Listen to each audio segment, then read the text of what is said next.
helping students and healthcare professionals not just survive, but thrive with a purpose. This is the CMDA Student Pulse podcast with your host, Bill Reichart, National Director of CMDA Campus Ministries.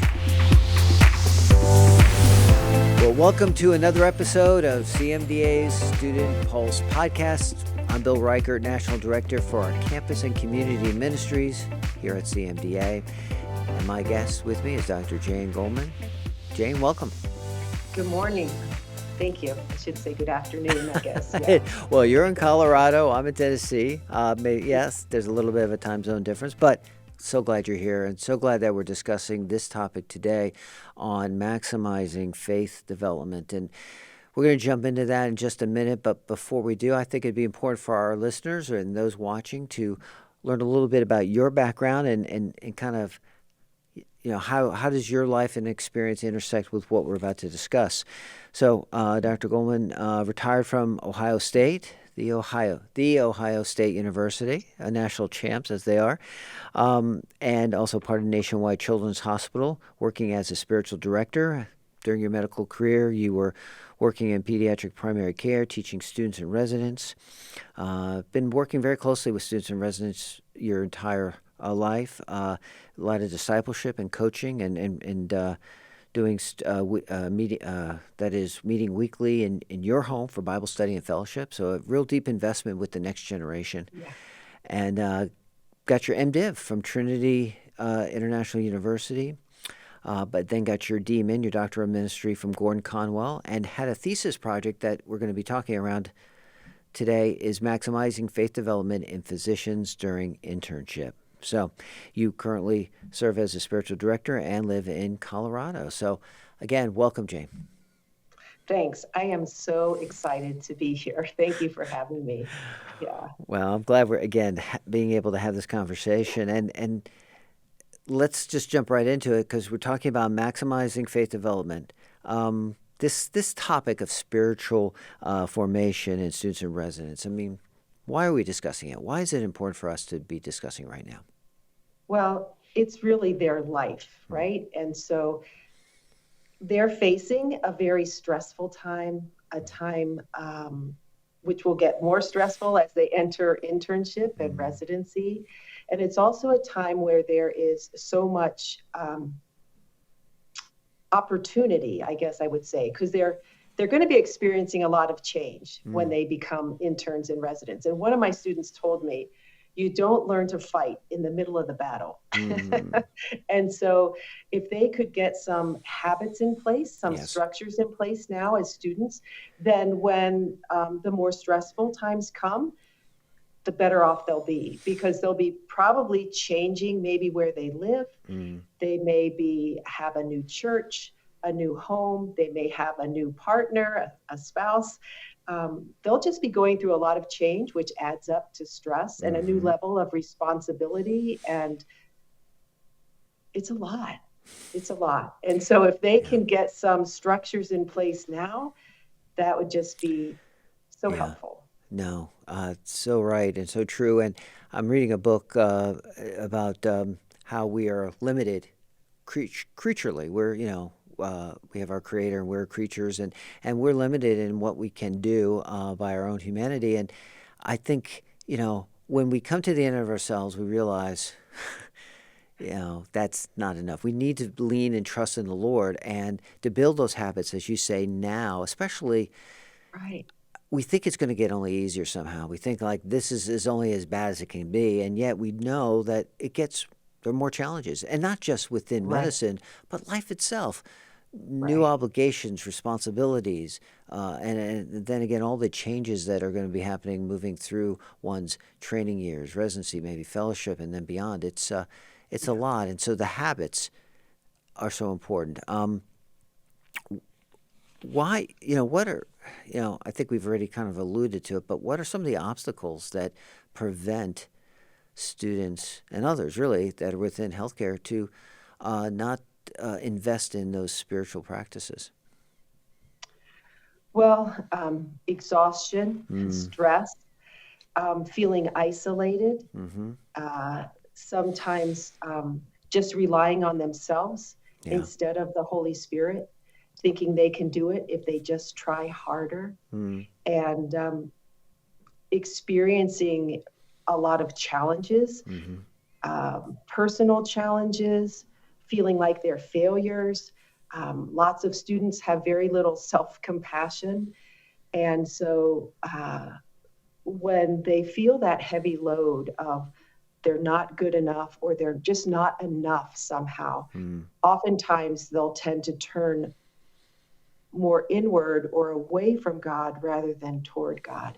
And so all of those things are obstacles, and just the pace of life, just the rapid pace of life, and not having the space or the time to slow down and reflect and just to calm their body even.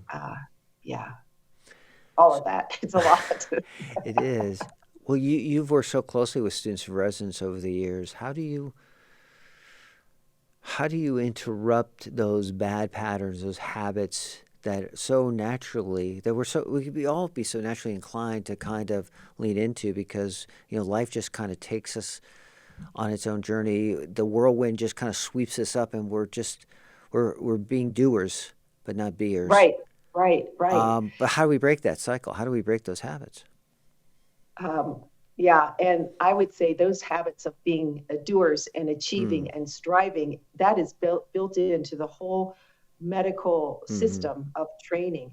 So this might sound funny, but I would recommend that they figure out what brings them joy. I would say that's got to be one of the first steps, an easy step. Yeah. And I don't mean a vacation to Hawaii, because they can't go there. I mean little things that make them chuckle, little things that brings joy. And it might be going out for a walk, but sometimes you just have to disrupt. And I think that was the word you used. You have to disrupt that cycle that they get into, and they may just be going around and around in circles, ruminating, and their inner critic going crazy, or condemning words that they got in feedback, or not doing well enough on an exam. I mean, it's just, there's so many evaluations. Stay with us. More Student Pulse podcast in just a moment.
I'm listening as you talk about this idea too, that we have these tapes that we run in our own minds, things that we tell ourselves, stories we tell ourselves, narratives we have. Yeah. And I think you mentioned one of the obstacles too is isolation. Speaking to Jane, how important is it to have people in your life? I just think we're very isolated.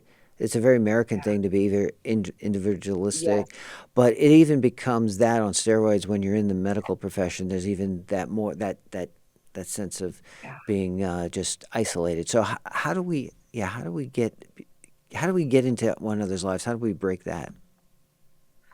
Well, first, I just want to address a little bit why that is so important, because we think we don't really need that. We can do it on our own. Yeah. But the neuroscience that has come out, or neurotheology, particularly with Jim Wilder, there's a book he wrote called The Other Half of Church, and it's talking about the right brain, the right side of your brain compared to your left. And he talks about that connection, looking at somebody. And it's about attachment theory. And it's about when you walk into a room, people see you, they light up and they go, Bill's here. I'm so glad you're here, and they know you, they see you, and you feel that. It changes your brain. It changes your connection. And that really helps us to grow. It's like how college students who are in a small parachurch group, maybe, they may come to faith that way and grow really a lot in this sweet fellowship. And then they move on to medical school and they don't have the time maybe, or, even friends of mine in like fully adult life, we don't have time to have that sweet fellowship and recognition, and it changes you. And so finding that is essential, and paying attention to each other when you have it. And I know many students lament, well, I don't have it. I don't know who's a Christian. I don't, well, you can start praying. You can start praying and watch to see who God might bring into your sphere. You might have to take a risk. You might have to ask somebody. You might have to say, hey, I brought my lunch. Are you going up to the cafeteria to eat? Are you eating? Can we just eat together? I mean, yeah, and I don't want to pretend this is a surrogate for what you just said, but like we deal with residents that are just so covered over and so busy, and maybe legitimately feel very isolated, can't really identify Christians in their normal circle, have been able to at least connect online with other residents. Where they were limited geographically, technology has at least widened the scope, and it's really been life-giving for these residents because they can say there are others like me out there, even though I don't know them within my zip code, I can get to know them. And so that's been a gift. Absolutely. Yeah, that's great. So to your point, there's something that can be done. We're not helpless and hopeless. Yeah. Right. Yeah. Yeah. Well, you mentioned some of the obstacles of spiritual growth. What are some of the things that facilitate it? I think we're touching on one already, just the importance of community and having people speak into our lives with life-giving words, with the Word of God, to kind of to speak a word that's different than those tapes that we so often play, those narratives that we listen to in and of ourselves. So what are other things, though, that can facilitate spiritual growth? Well, one of the things that happens as residents and students is just stuff from your everyday, ordinary life. Like you may be caring for people who are critically ill, or you may have patients who die. It could remind you of your dad or your sibling, someone close to your age. So anything that is an emotionally powerful experience and that challenges maybe who you are, what you believe, your attitudes, your actions. So if you have one of these, even like getting feedback can be one of those emotionally powerful experiences, or witnessing unprofessional behavior, anything that's really charged like that, it can help you grow. It can go either way. If you do not have enough support, people to talk to discuss this with, to kind of debrief this with, that it could cause you to more turn away, in towards yourself and not grow in a good, healthy way. But if you have other like-minded physicians in your sphere of influence, or just good friends, or I have to say, when I did some research, or in the DMin that I did, many residents turned to their parents. It brought me such joy. But they turned to their parents, and whether their parents are physicians or not, they know how to love and listen to their kids often. And so, but having someone there in the midst of that very challenging experience is wonderful. It really helps you to grow spiritually, and you don't forget those lessons either.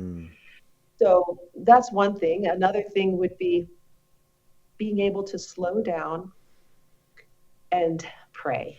Spend some time connecting with God, not just going through the motions or checking off your devotions on a list. That was not helpful to most residents that I had spoken with. Okay. But really being able to connect, but you need to slow down. And so that may not happen as frequently as it did previously in your life, but it doesn't mean it can't happen at all. You can have a Sabbath. Yeah, talk about that. I think that's so often overlooked. We're just thinking, well, that's just an Old Testament, command Yeah. and dictate. How does it really form and shape our lives? And yet, I think this is an incredible gift from the Lord to give us this time. And yet, so how can we effectively take that and guard to keep that Sabbath? Yeah. Well, I would say, first of all, you have to break a lot of rules that may be in your own head, that it has to be a whole day once a week on a Sunday or, something like that. Maybe it's 2 hours. Maybe it's 1 hour. For residents, it can be very challenging, but I also know residents who play on softball leagues and who do all kinds of other things. Not that physical activity is not important, Right. but I really want them to make this a priority. And so I think I want to get in there and have my commercial for God. So if they could just take some of their free time and set it aside, whether they need to go out walking at a park, something that they would look forward to, or maybe just getting in their comfy couch with a cup of coffee, a blanket, and just take their journal and sit with the word and just be. Just be. They end up falling asleep because maybe they need a nap, but that's okay. That's okay. But being able to slow down enough so that swirl of the inner critic or the self-condemnation can slow down and they can take it to God and really be able to appreciate how God sees them, how much he cares for them, and how dearly he sees them and loves them. Yeah.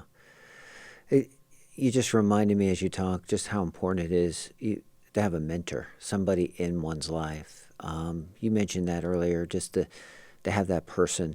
How important is that?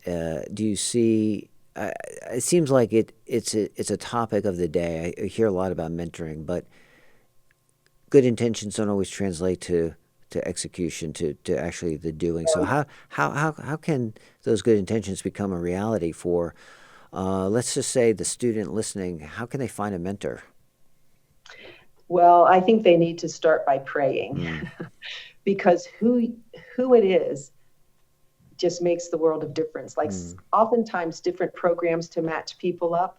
Some it works really well and others it really doesn't. So praying and then watching and noticing who is in your realm of influence where your paths cross. So if there is someone at the hospital where you're going to see them frequently, that would be great. And you can identify yourself as a Christian, even though you might not know yet who others are, by just wearing a small cross on your lapel or a necklace or raising those faith flags that you would identify. And then sometimes you can start with conversations and hopefully it would be a natural thing. But I know that the older and wiser person should be looking for mentees, but maybe they're not. Maybe they're busy. So I would encourage the students to reach out and say, hey, would you mind getting together for a cup of coffee? Just start that way. Or having lunch, or just getting together sometime over a meal and slowly building that in. But at some point, there should be a conversation about wanting to be accountable and wanting to have someone speak into their life. Stay with us. More Student Pulse podcast in just a moment.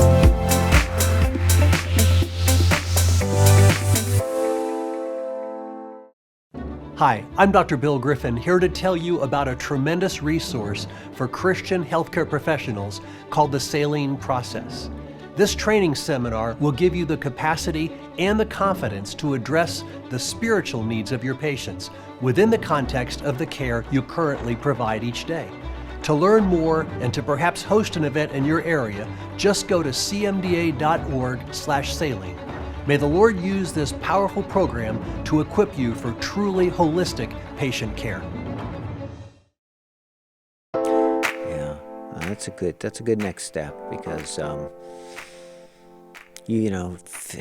figuring out a way to go beyond just the good intentions and to begin to see maturity and growth and Christ-likeness in one's life is not going to be, I'm thoroughly convinced it's not an independent, individualized endeavor. It has to be done in community, or in the case of just another person walking this journey. God hardwired us to not be alone, but to be with others, to be able to, again, it's a means of grace, a way God works in and through our lives as he does. His iron sharpens iron, so does another person sharpen another. It's just so important. So I'm encouraged by what you're saying, Jane, and I'm trusting the students listening would take those steps as you suggest. Some it's going to be easier than others, but I think, like you said, start with prayer and then just begin to take those steps of faith and move forward and trust the Lord to lead and guide. So this is good. Well, I know that this dissertation, this work you did on spiritual formation came out of a lifetime of experience and a personal passion of yours to invest and pour into the lives of students around you. Is there anything that you, as we kind of come to a close, that you would want to encourage the students listening as to, how can they endeavor to continue to strengthen and deepen their walk with the Lord in the middle of one of the more challenging professions one can embark upon? How can they continue to press in and lean into seeing them becoming more Christ-like? I would think maybe to keep it simple, it would be to have a prayer practice that I would say is like centering prayer, where they slow down, sit, and take some deep breaths, get connected with their body, do a brief body scan, like where am I holding tension? Are my shoulders up like this? And just breathe in and out and just slow down.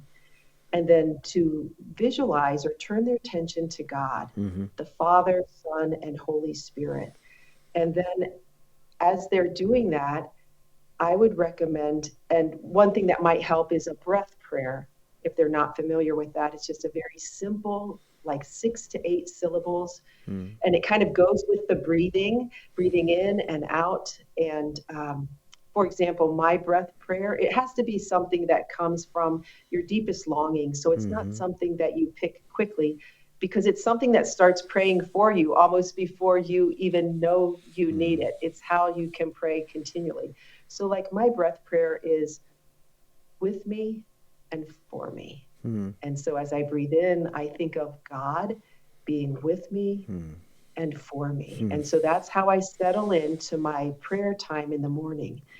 And then I use an examine. I review my day, the previous day. Now I do it in the morning. I try to do it in the evening, and it never works.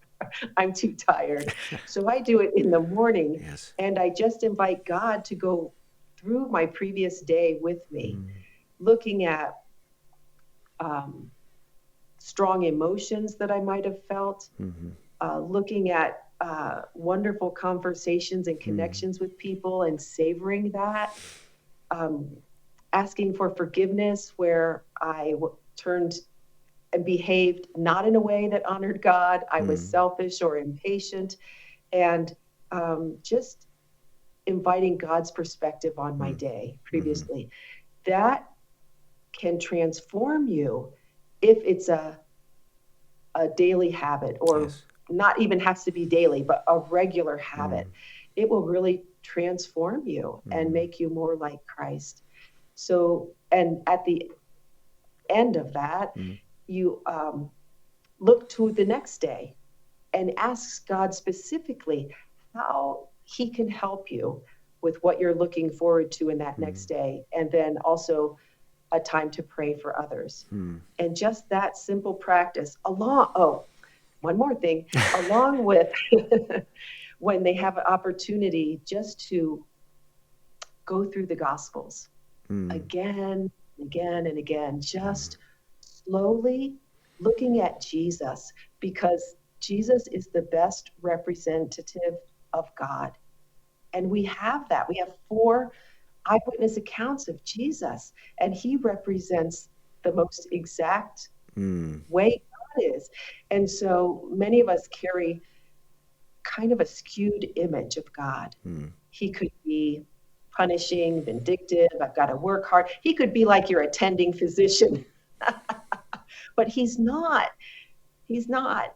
And so the best way to know what God is like is to spend time looking at Jesus, noticing how he treats people, how he is with people, and just imagining how he is with you. And so I really think that going through the Gospels slowly and having that prayer time and looking what gives them joy would be really, really helpful. Yeah.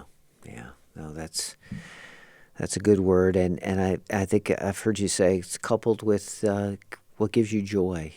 I know people who find and I find this for myself personally, my best times of prayer when I'm walking, especially walking in God's beautiful creation.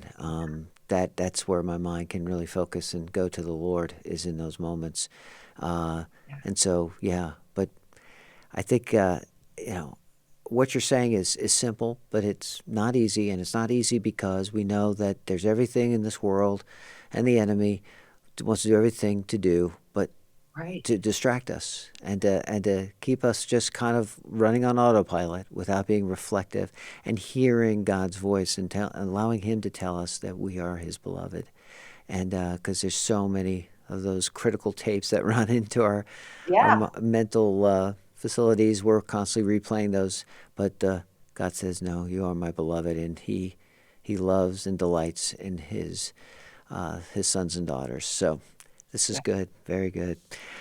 Well, thank you for sharing a bit of this work you've done and continue to do on spiritual formation, especially in the lives of those who are in their training years. I think that is, I think to your point, is those patterns and habits made early on are going to be very important to carry that person forward. I should mention to the audience, you had written a book. It's still out in print. I saw it on Amazon today, Progress Notes. Yes. An incredible tool, continues to be able to encourage and equip, and that's available. We'll put that in the show notes. Any resources or things you might point to those listening and watching that might help further press in on the things that we've been discussing? Yeah, there's just a little book called The Joyful Journey. Okay. And it's by Jim Wilder and others. Okay. And in there, he has some practices to help you kind of reprogram your heart and your mind.